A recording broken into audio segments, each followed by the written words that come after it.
কারণ আমি ব্রজে প্রসাদ পেতাম আর মথুরায় আমি প্রসাদ দিই,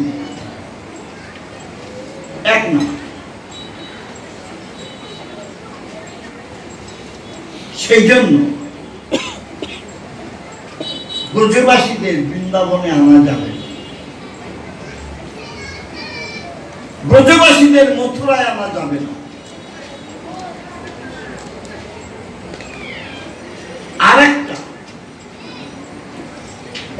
মা যশোদা আমি ননি চুরি খেয়েছিলাম বলে কান ধরে আমাকে শাসন করেছিল। আর কোনদিন চুরি করবি না, আমাকে শাসন করে কংসকে বধ করে আমার মা দেবকী যখন হাতে পায়ের শিকল খুলে প্রণাম করতে গিয়েছিলাম,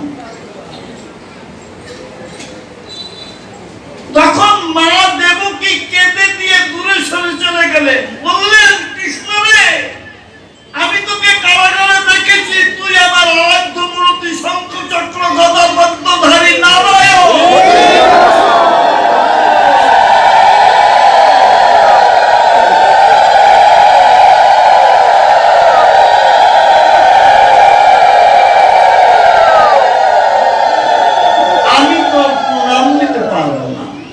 বরঞ্চ তুই তো আমার প্রণম্য, তুই তো আমার নারায়ণ।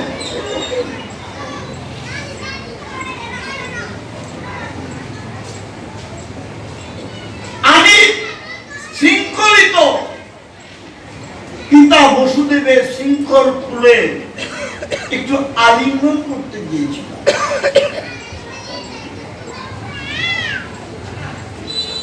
পিতা সরে দাঁড়ালেন, বললেন কৃষ্ণ আমার কঠিন হৃদয় আর তোর কোমল হৃদয়, আমার হৃদয়ে তোর হৃদয় যদি স্পর্শ করে তুই ব্যথা পাবি, সেজন্য তুই দূরে থাক।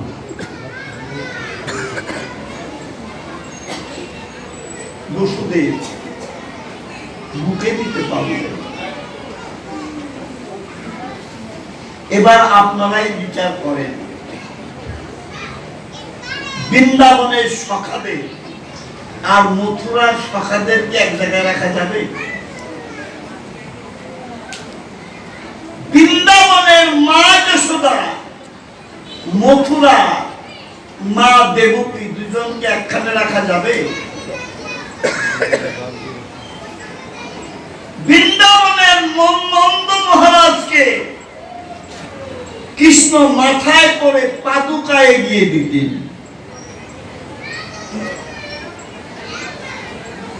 আর বসুদেব একটু আলিঙ্গন দিতে পারতেন। তাহলে নন্দ মহারাজকে আর বসুদেবকে কি একখানে রাখা যাবে?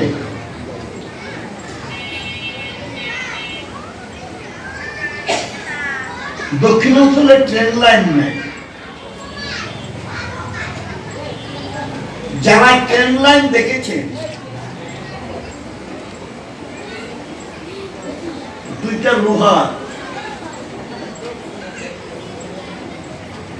টানা দেওয়া থাকে, তার উপর দিয়ে ট্রেন চলে।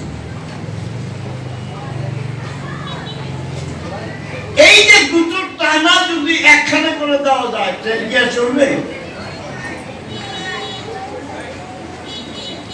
সেই জন্য দুটো জিনিস, ঐশ্বর্য আর মাধুর্য। ঐশ্বর্য আর মাধুর্যকে এক করা যায় না, তাহলে অ্যাক্সিডেন্ট। সঞ্জীব চট্টোপাধ্যায়, বঙ্কিম চট্টোপাধ্যায়ের ভাই সঞ্জীব চট্টোপাধ্যায় লিখলেন, বন্যেরা বনে সুন্দর, শিশুরা মাতৃ। বনের ফুল এই যে তুলে আনা হয়েছে, এখনই মলিন হয়ে গেছে। বনের ফুল বনে যত শোভা পায়, তুলে আনলে মলিন হয়ে যায়। তেমনি মায়ের কোলে শিশু যেমনি শোভা পায়, আমার মতো একজন বুইড়াকে মায়ের কোলে বসালে সেই শোভা পাবে। সেই জন্য ব্রজবাসীরা যেখানে আছে তারা সেখানে থাক, তারা সেখানে ভালো থাক। আমি তাদেরকে ঐশ্বর্যে জড়াতে চাই। বন্যেরা বনে সুন্দর, শিশুরা মাত্র। তাহলে কৃষ্ণের দিক থেকে কৃষ্ণ ঠিকই আছেন, তিনি উদ্ধবের কথা গচ্ছ বুদ্ধ পুজো। যারে উদ্ধব যা জেনে যারে উদ্ধব যা জেনে আমার মধুর বৃন্দাবনে, যারে উদ্ধব যা জেনে আমার মধুর বৃন্দাবনে, কেমন আছে পিতানন্দ, কেমন আছে রাখাল গণে, কেমন আছে পিতানন্দ, কেমন আছে রাখাল গণে, যারে উদ্ধব যা জেনে আমার মধুর বৃন্দাবনে, ললিতা বিশাখা চিত্রা তুঙ্গ বিদ্যা ইন্দুলেখা, ললিতা বিশাখা চিত্রা তুঙ্গ বিদ্যা ইন্দুলেখা, আমার আর বুঝি বেনা দেখা প্রান্তেয়সী রাধার সঙ্গে, আমার আর বুঝি হবে না দেখা প্রান্তেয়সী রাধার সঙ্গে, যারে উদ্ধব যা জেনে যে মধুর বৃন্দাবনে, শ্রীরামের অভিশাপে আমি যেতে নাহি পারি ব্রজে, শ্রীরামের অভিশাপে আমি যেতে নাহি পারি ব্রজে, মা যশোদা পিতানন্দ আছে কি না আছে প্রাণে, মা যশোদা পিতানন্দ আছে কি না আছে প্রাণে, যারে উদ্ধব যা জেনে আমার মধুর বৃন্দাবনে। ভগবানের মুখ থেকে একটি নতুন কথা বেরিয়ে আসলো, শ্রীরামের অভিশাপে যেতে নাহি পারি। শ্রীরাম কি অভিশাপ দিয়েছিলেন, কাকে অভিশাপ দিয়েছিলেন?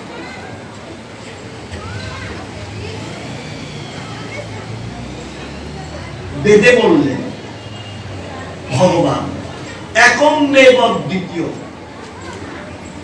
আমি এক, আমি অদ্বিতীয়।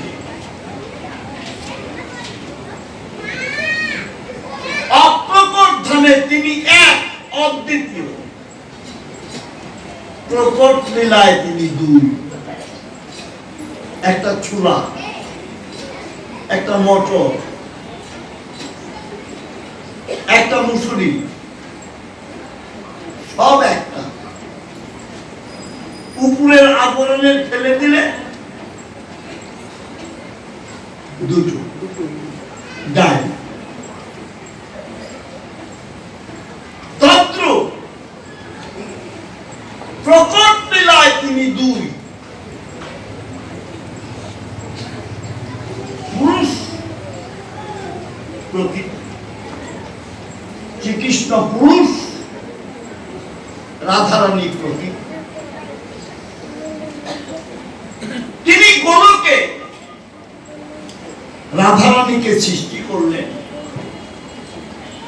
সৃষ্টি করে বললেন, আমি এই গোলকেই বৃন্দাবন তৈরি করব এবং সেখানে তোমাকে নিয়ে লীলা করব। শ্রীকৃষ্ণ গোলকে বৃন্দাবন তৈরি করেছেন এবং দ্বাদশ রাখাল তৈরি করেছেন। দ্বাদশটা দ্বার, সেই বৃন্দাবনে দ্বাদশটা দ্বার।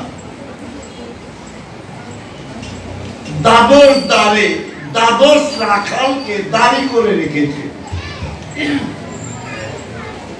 তাদেরকে কৃষ্ণ বলেছেন, আমার আদেশ ছাড়া কাউকে আমার এই নব বৃন্দাবনে প্রবেশ করতে দিবেন।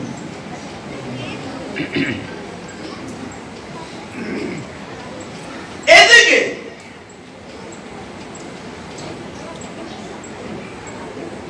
কৃষ্ণ মনা রাধারানী কৃষ্ণ দর্শনের জন্য আকুল হয়ে টিকতে না পেরে শ্রীরামের দ্বারে যে উপস্থিত হলেন। শ্রীরামকে বললেন, শ্রীরাম দ্বার ছেড়ে দে, আমি কৃষ্ণ দর্শনে যাব। শ্রীরাম বললেন, কৃষ্ণের আদেশ ছাড়া আমি তোমাকে যেতে দেব। রাধারানী বললেন, কৃষ্ণ দর্শনে যাওয়া বাধা দেয়, তারা দেবলোকে থাকতে পারে না, যা তুই অসুর হয়ে জন্মা।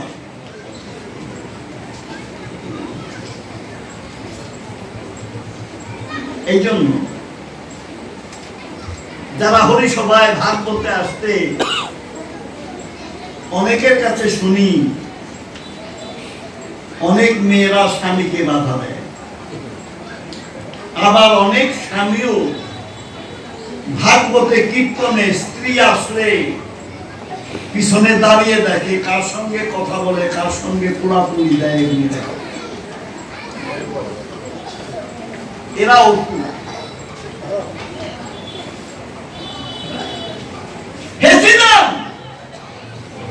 কৃষ্ণ দর্শনে যদি তুই বাধা দিয়ে থাকিস, আমি তোকে অভিশাপ দিলাম, তুই পশুর ফুলের জন্ম। সেই শ্রীরাম হচ্ছে সংখ্যাসী।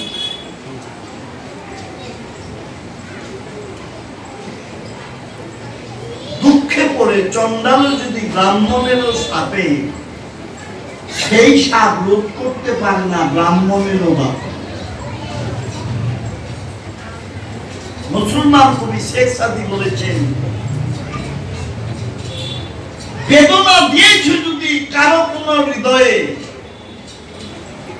একদিন সে আঘাত পেতে হবে। ঢিল যদি ছুঁড়ে থাকো কারো কোন সময়ে,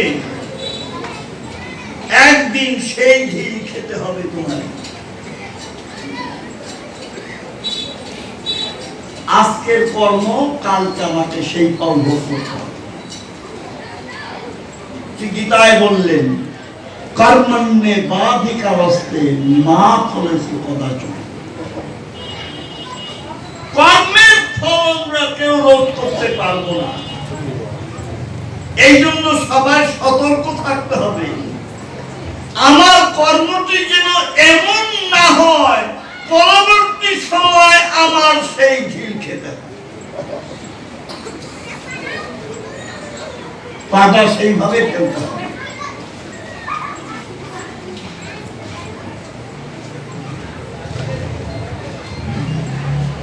আমাদের হাসনাবাদে যারা গিয়েছে উৎসবে, তারা দেখেছে মুসলমানদের জন্য বিচার গান দিতাম।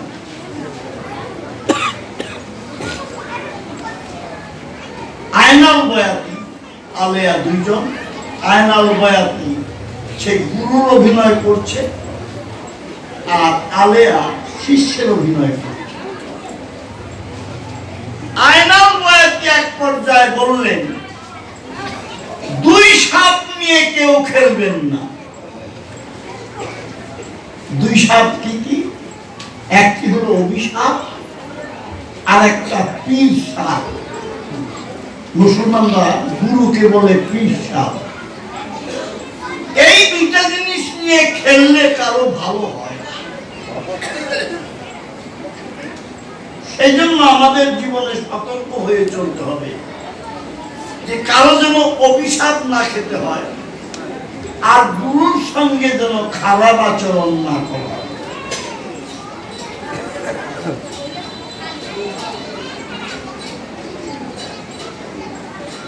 শ্রীরাম বললেন, রাধারানী, আমি কৃষ্ণের আদেশই পালন করছি, তা সত্ত্বেও যদি তোমার অভিশাপ আমার খেতেই হয়, আমার যদি অভিশাপ সেই অসুর করে জন্মগ্রহণ করতে হয়, আমিও তোমাকে অভিশাপ দিলাম, যার জন্য তুমি আমাকে অসুর করে পাঠালে তার জন্য 100 বৎসর তোমাকে কাঁদতে হবে।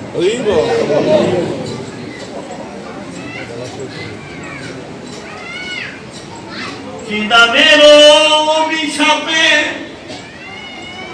আমি যেতে নাহি পারি ব্রজে, মা যশোদা পিতা নন্দ আছে কিনা আছে প্রাণে, যারে দরজা জেনেয়া যে মধু বৃন্দাবনে। শ্রীকৃষ্ণ নব বৃন্দাবনে তিনি নিজের অঙ্গের থেকে বিরজাকে সৃষ্টি করেছেন। বিরজাকে নিয়ে তিনি লীলা করছেন।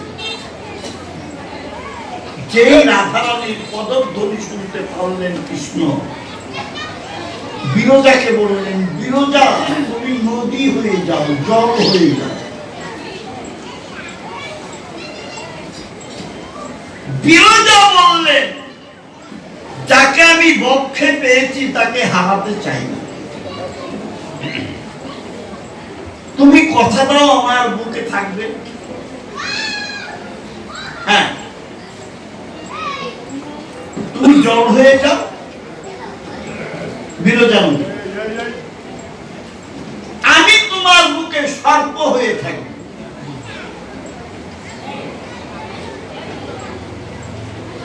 শ্রীকৃষ্ণ আর রাধারানী তো অভেদন্ত। এই সাপকে আর এই নদীকে শ্রীকৃষ্ণের সেই রাধারানীর বুঝতে দেরি হল। রাধারানীর সঙ্গে সঙ্গে ময়ূর হবে, বিরজার বুকে সর্প আর ময়ূরে যুদ্ধ হল।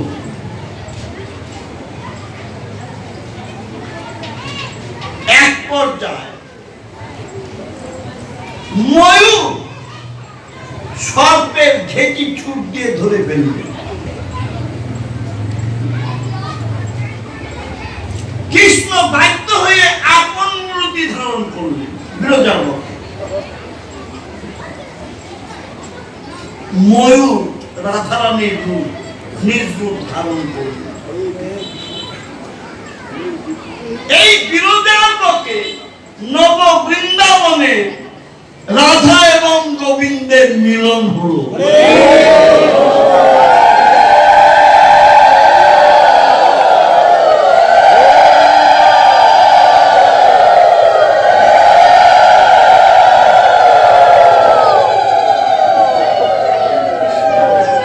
রাধারানী বললেন, তুমি তো আমার কাছে পরাজিত, জগৎ জানবে কি করে? জগৎকে জানাতে হবে তুমি আমার কাছে হেরে গেছো।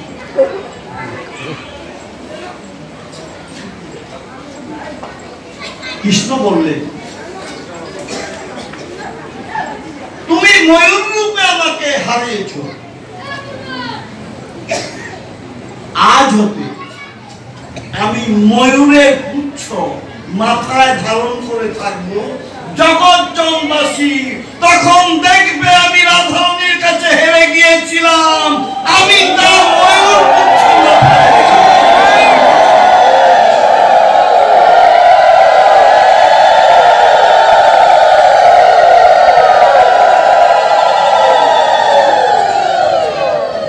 এই জন্য কৃষ্ণের মাথায় ময়ূর পুচ্ছ।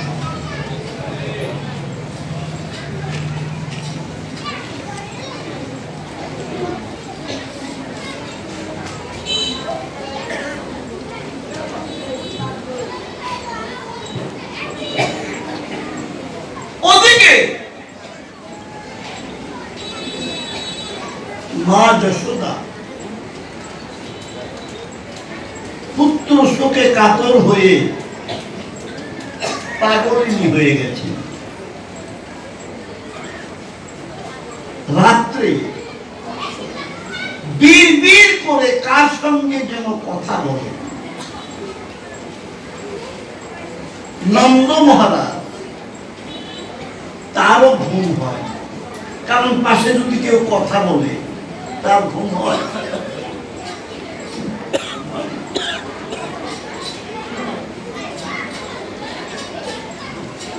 মা যশোদা কৃষ্ণকে বলছে, কৃষ্ণ ঘুমের থেকে উঠ বাবা, কিছুক্ষণ পরেই তোর বন্ধুরা আসবে গোষ্ঠী নিবার জন্য। আমি তোকে মুখ ধুয়ে ননি খাওয়ায়ে গোষ্ঠের সাজে সাজিয়ে দিই। দীপাবলি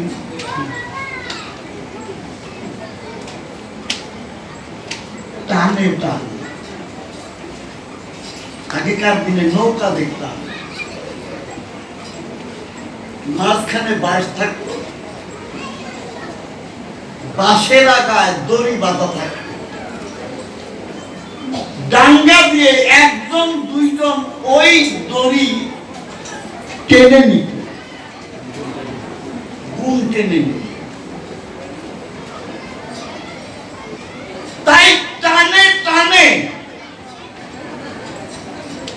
ডাঙ্গায় গুণ টানতো মাঝিরা, নৌকা উজানে যাইত টানে টানে। এদিকে কৃষ্ণ যেমনি ব্রজের জন্য আত্মহারা, তেমনি ব্রজবাসীরাও কৃষ্ণের জন্য আত্মহারা।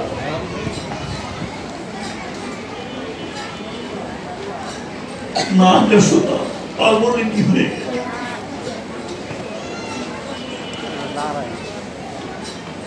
একাত্তরের মুক্তিযুদ্ধের একটি কাহিনী আমি বলতেছি। তখন আমি মুক্তিযোদ্ধা, আমার আর্মিতে ঢাকায় যখন প্রথম পাখানাদার বাহিনী কামান বুলডোজার ছাড়লো, মানুষ নিজের জীবন রক্ষা করার জন্য টাকা পয়সা সোনা দানার কথা চিন্তা না করে ঢাকার থেকে বুড়িগঙ্গা পার হয়ে কেরানীগঞ্জ, তারপরে বিভিন্ন জায়গায় তারা আশ্রয় নেয়। এক মাস সেও তার পুত্রটিকে খুলে নিয়ে নৌকা পার হয়ে কেরানীগঞ্জ এসেছে, তার মনে পড়ল শিশুকে তো দুধ খাওয়াতে হবে, তাই শিশুকে দুধ খাওয়ানোর জন্য মা স্তনবার করেছে। কিন্তু যে দেখলো সে শিশু নয়, সে 5 বছর। শিশু ভেবে 5 বালিশকে কোলে নিয়ে এসেছে।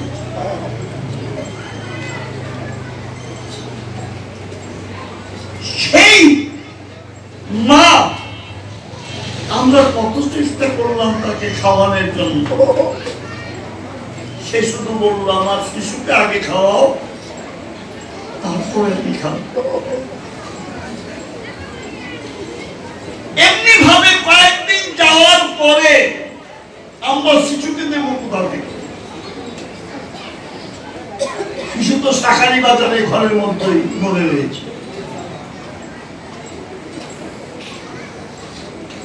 মা না খেতে খেতে সেই অরঙ্গবাদ আমাদের জন্মভূমি, সেখানেই মারা। বিরাট একটা দিঘি ছিল, সেই দিঘির পারে তার সৎকার করে। মা, একেই বলা হয় মাদার্স লাভ, মায়ের ভালোবাসা। মা যশোদা তিনিও 5 বালিশটাকে নিয়ে দালানের গায়ে হেলানো দিয়ে বলছে বসে থাক, আমি জল নিয়ে এসে তোর মুখ ধোয়াব।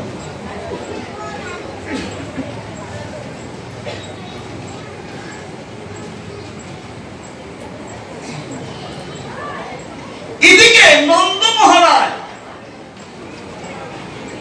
কাঁপতে কাঁপতে ছাদে উঠেছে। ছাদে উঠে চিৎকার দিয়েছে, কৃষ্ণ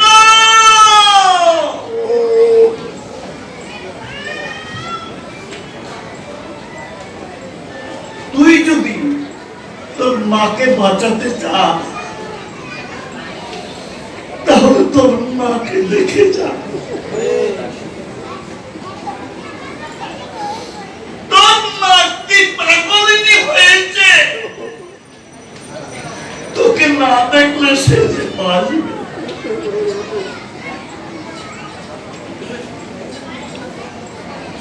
নন্দ মহারাজ ছাদে দাঁড়িয়ে কাঁদছে,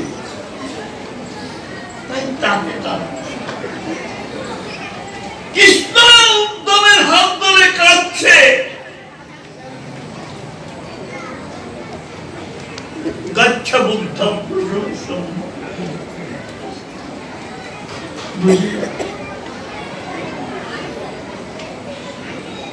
আমার মা যশোদা সে যে পাগলিনী হয়ে গেছে।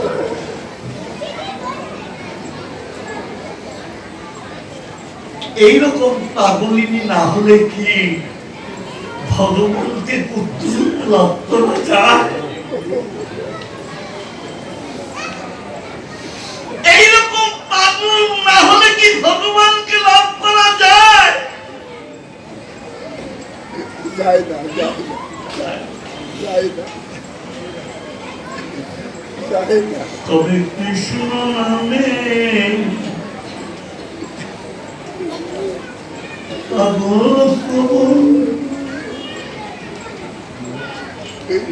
কৃষ্ণ নামে পাগল হব,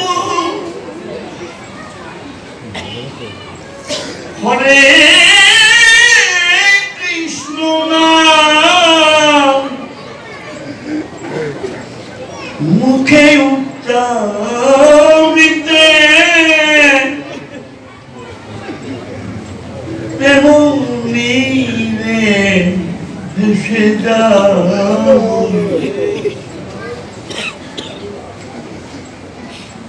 তবে কৃষ্ণ নামে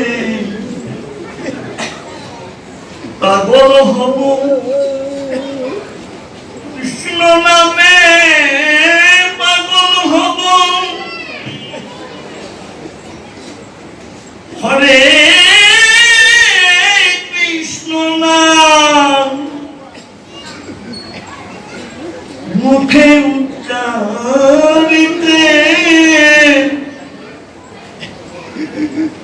তেমনি ভেসে যাবে, ডাকিলে বিহঙ্গ, বিহঙ্গ মানে পাখি, ডাকিলে বিহঙ্গ, জিজ্ঞাসিব তারে দেখেছ কি তুমি মম চিত্ত চুরে, ডাকিলে বিহঙ্গ, জিজ্ঞাসিব তারে দেখেছ কি তুমি মম চিত্ত চুরে, কি ভঙ্গ সেবাটা হাতে বাঁচি কালা, এই বলে মূর্ছা যাও, কি ভঙ্গ সেবাটা হাতে বাঁচি কালা, এই বলে মূর্ছা যাব, তবে কৃষ্ণ নামে পাগল হব, কৃষ্ণ নামে পাগল হব, ধুলায় ধূসরিত দিনহীন বেশে বেড়াইব আমি এই ব্রজের পথে পথে, ধুলায় ধূসরিত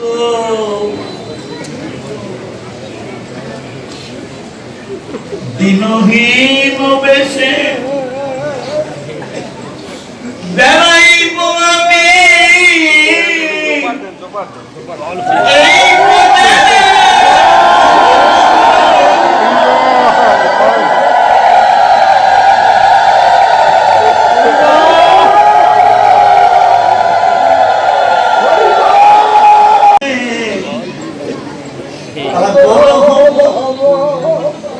কৃষ্ণ নামে পাগল হব,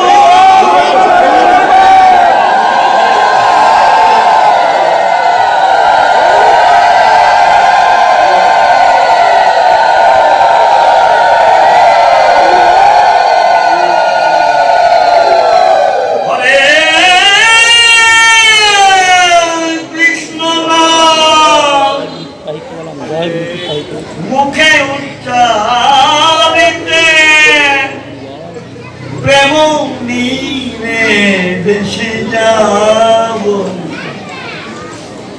হরে কৃষ্ণ নাম একবার মুখে উচ্চারিতে প্রেম নীরে ভেসে যাব, তবে আমরা কৃষ্ণ নামে পাগল হব, কৃষ্ণ নামে পাগল হব, হরে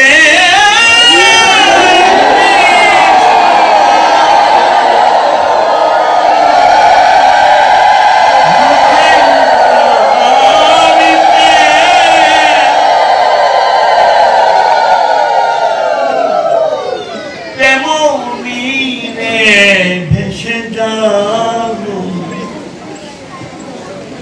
এই না হলে কি ভগবানের মা?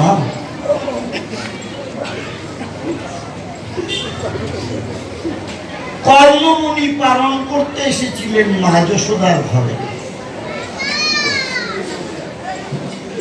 একাদশীর পালন। মা যশোদা যোগান দিলেন,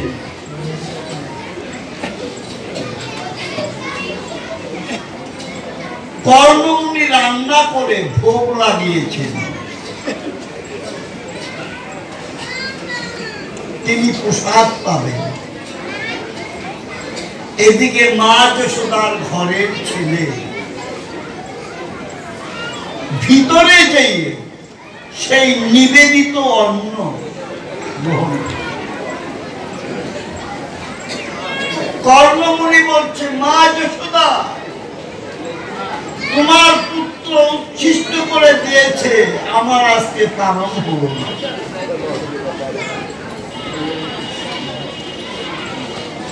মা যশোদা হাতে পায়ে ধরে কর্ণমুনিকে আবার যোগান দিলেন। কর্ণমুনি রান্না করে দরজায় আটকে ভোগ দিচ্ছে। ভোগের সময় দরজা বন্ধ করতেন।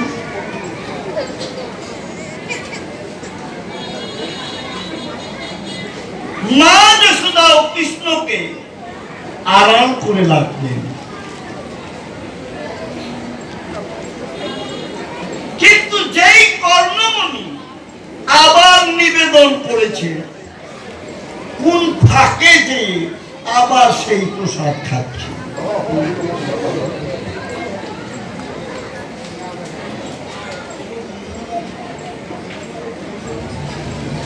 মা যশোদা কেঁদে কেঁদে বললেন,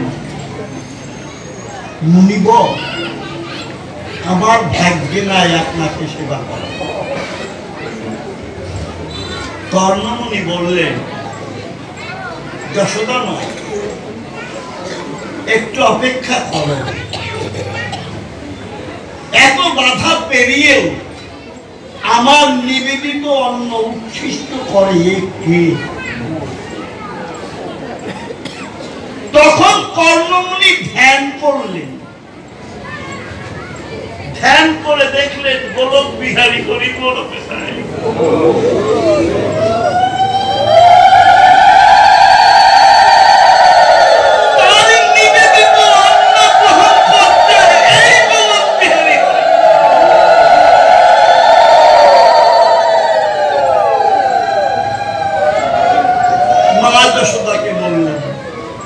যশোদা মা, তোমার ছেলে তো 5 বছর হয় নাই। 5 বছর না হলে শিশুদের ভগবান পাপ লেখেন না। আমি এই উচ্ছিষ্ট অন্ন নেব। কর্ণমুনির 2 চোখের জল পড়ছে। এতদিন নিবেদন করেছি, তুমি তো আসো নাই। আজকে আমার ডাকে সাড়া দিয়েছ, আজকে আমি প্রাণ ভরে তোমার প্রসাদ নেব।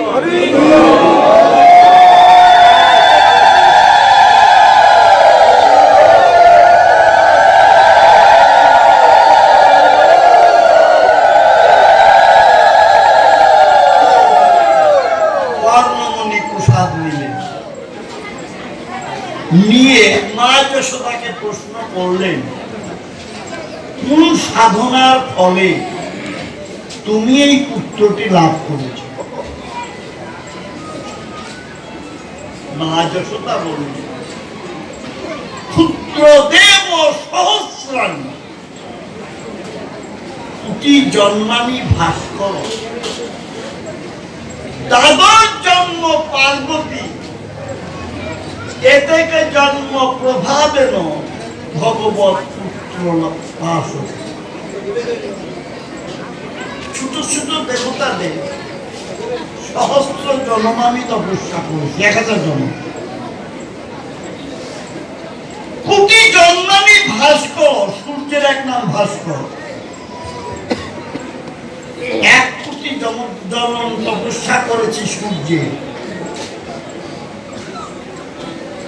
দাদর জন্ম পার্বতী, 12 জনম তপস্যা করেছে আমি পার্বতী।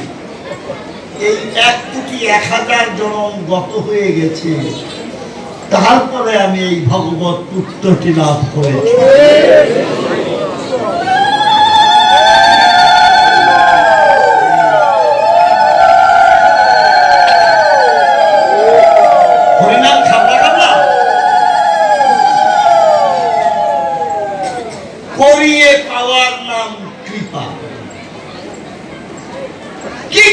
দেখছি আমি ভগবানকে লাভ করবো।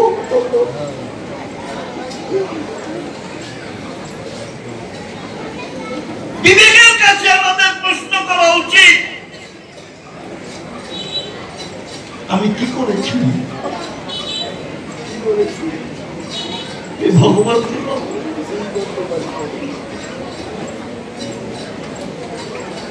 ভগবানকে পাওয়া তো সহজ কথা।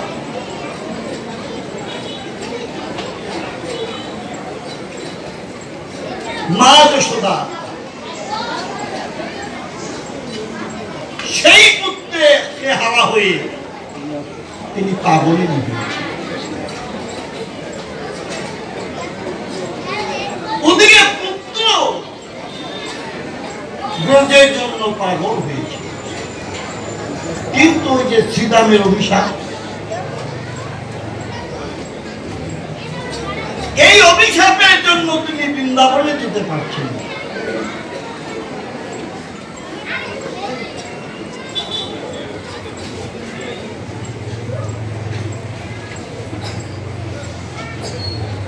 গচ্ছ বুদ্ধ প্রজন সন্ম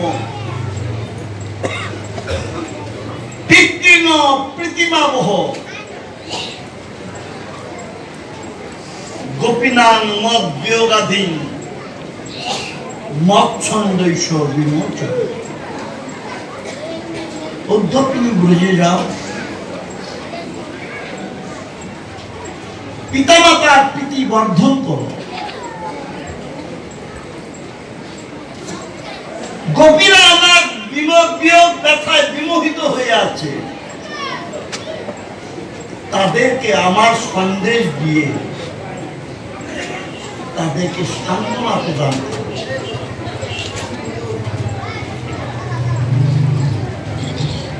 উদ্ধব ভাবলেন এ তো দুঃসাধ্য ব্যাপার। মা যশোদা পিতানন্দ ব্রজের রাখালগণ শেষ পর্যন্ত ব্রজগোপীদের সঙ্গে কৃষ্ণের কি সম্বন্ধ আমার তো জানা নেই।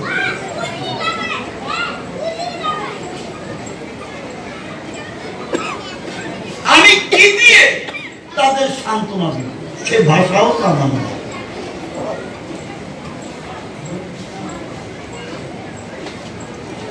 আমি যদি সবাইকে যে বলি তোমরা কৃষ্ণের জন্য কেঁদো না, এটা কি সান্ত্বনার ভাষা? আমি যদি বলি আপনারা যারা ভাগবত শুনতে এসেছেন কৃষ্ণ বলে কাঁদবেন না, এটা কি ভাগবত হলো? আমি কি বলবো? নিজে অচরি ধর্ম জীবকে শেখা, আমি নিজে কেঁদে সবাইকে বলবো আপনারা কৃষ্ণের জন্য কাঁদুন।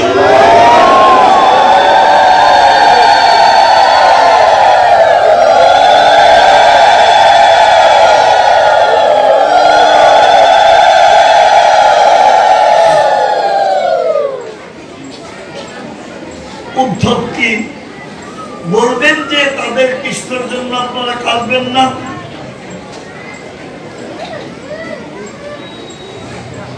কৃষ্ণ সাদেশ কারণ কৃষ্ণের আদর্শ নিয়ে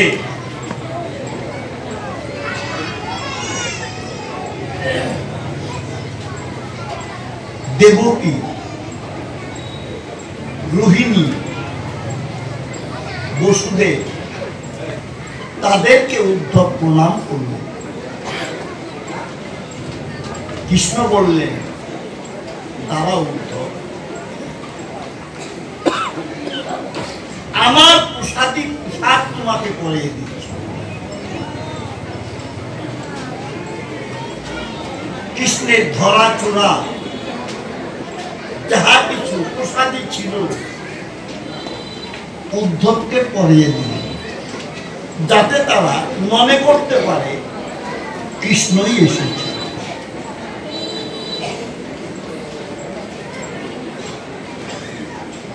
কৃষ্ণ তাকে উদ্ধবকে ধরা চোরা সবই দিলেন,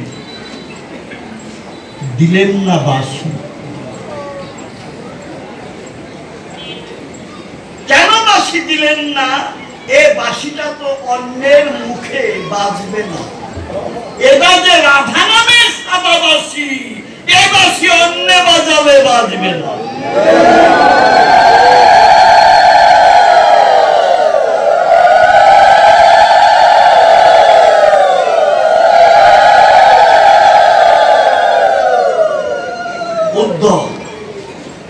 যে রথখানা নিয়ে অক্রূর কৃষ্ণ বলরামকে নিয়ে এসেছিলেন, সেই সুবর্ণ মণ্ডিত রথে উদ্ধব বাবার বৃন্দাবনে যাত্রা করে।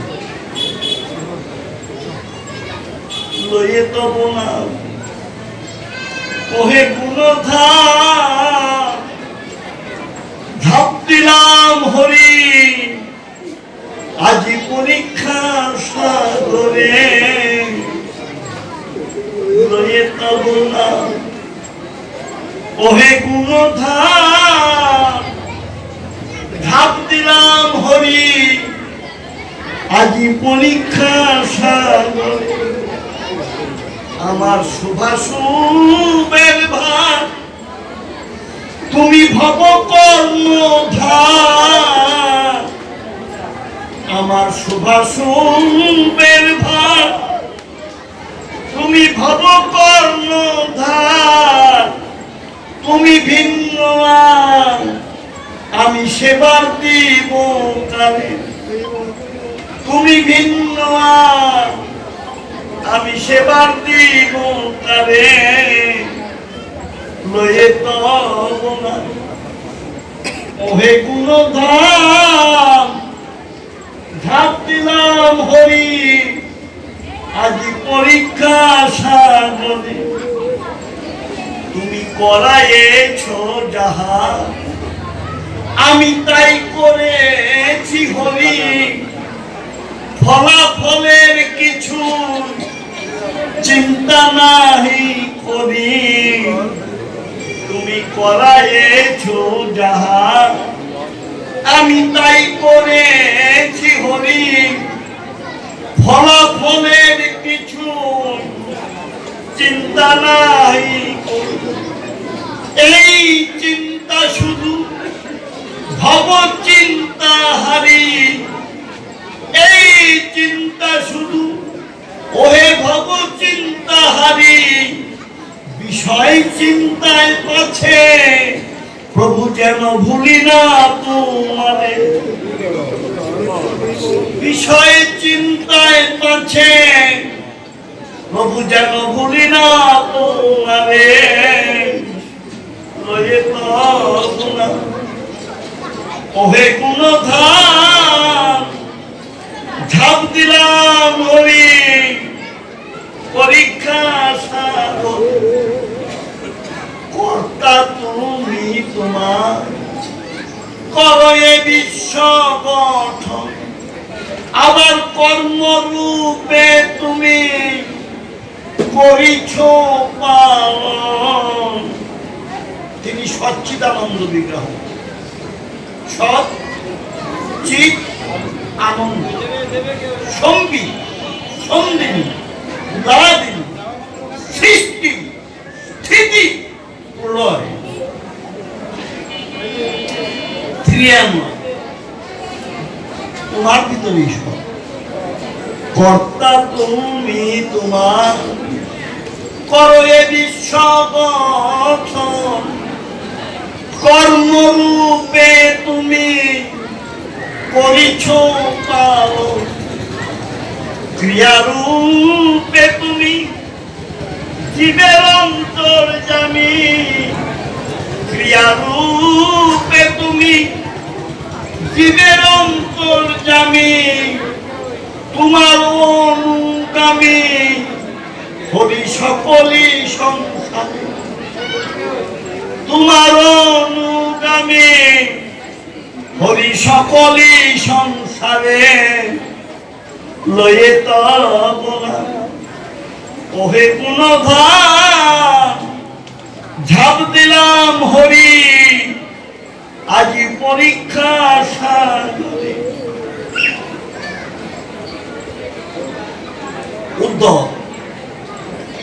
কৃষ্ণ আদেশ পালন করার জন্য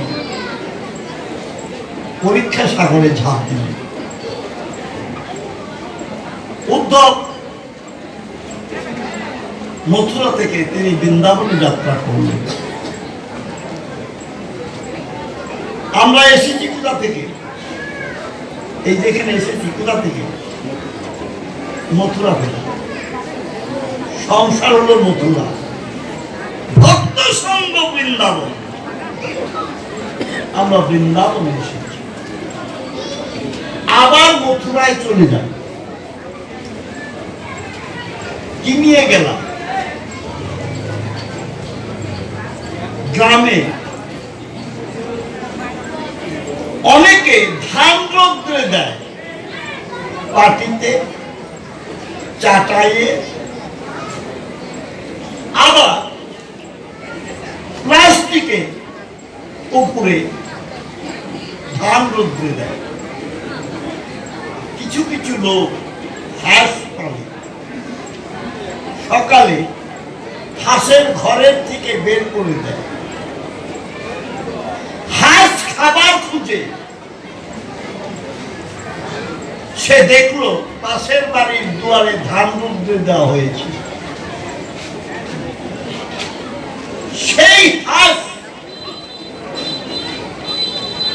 ধানের কাছে যে করে ধানগুলি গলদকরণ করছে। একসঙ্গে কিন্তু হাঁস পাকস্থলীতে দেয় না, গলার মধ্যে রাখে। মালিক যদি এগিয়ে যে গলায় টিপি দেয় তাহলে দেখবে ঘর করছে। ওই হাঁস দৌড়িয়ে পালিয়ে অন্য কোথাও যেয়ে নিরিবিলি স্থানে গলার থেকে উদ্গার করে চাবায়, চাবাইয়ে পাকস্থলীতে দেয়। আপনারা আজকে যারা এসেছেন, আমার এই কথাগুলি 2 দিন আপনারা যারা শ্রবণ করলেন, এগুলি আপনাদের আহার।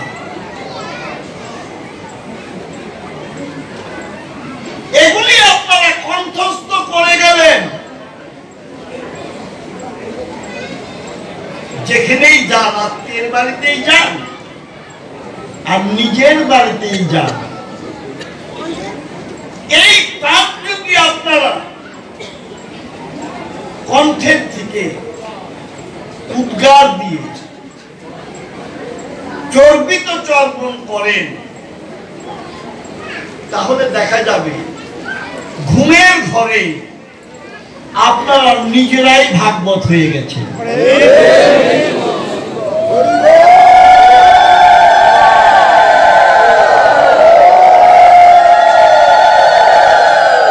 এই জন্য ভাগবত নিবেদন, এক ভাগবত ভাগবত শাস্ত্র, আর এক ভাগবত ভক্তি রসপাত্র ভক্ত। আপনারা ভক্তি রসপাত্র ভক্ত, এই ভক্তি রস আপনারা সঙ্গে নিয়ে গেলেন। যেখানেই যাবেন এই রস যদি উদ্গার করেন, দেখবেন আপনারা নিজেরাই ভাগবত হয়ে গেছে। আশীর্বাদ করিয়েন, আপনারা দীর্ঘজীবী হন, নীরব দেহ ধারণ করেন, এবং আপনাদের যেন এই কৃষ্ণ ভক্তি লাভ হয়। কৃষ্ণ ভক্তির স্তুতি, আপনাদের কৃষ্ণ ভক্তি লাভ হোক। যদি লেখা থাকে তাহলে আবার দেখা হবে। লেখা ছিল, দেখা হলো। যদি আবার লেখা থাকে তাহলে দেখা হবে। এই আশা নিয়ে সবার প্রতি কৃষ্ণ ভক্তি কামনা করে উদ্ধব ব্রজে চললেন, আমরাও ব্রজে এসেছি। আমাদের এই ব্রজের জীবন যেন সার্থক হয়, এই আশা নিয়ে ভাগবতের এখানেই বিশ্রাম রাখি। জয় জয় শ্রীমদ্ ভাগবত।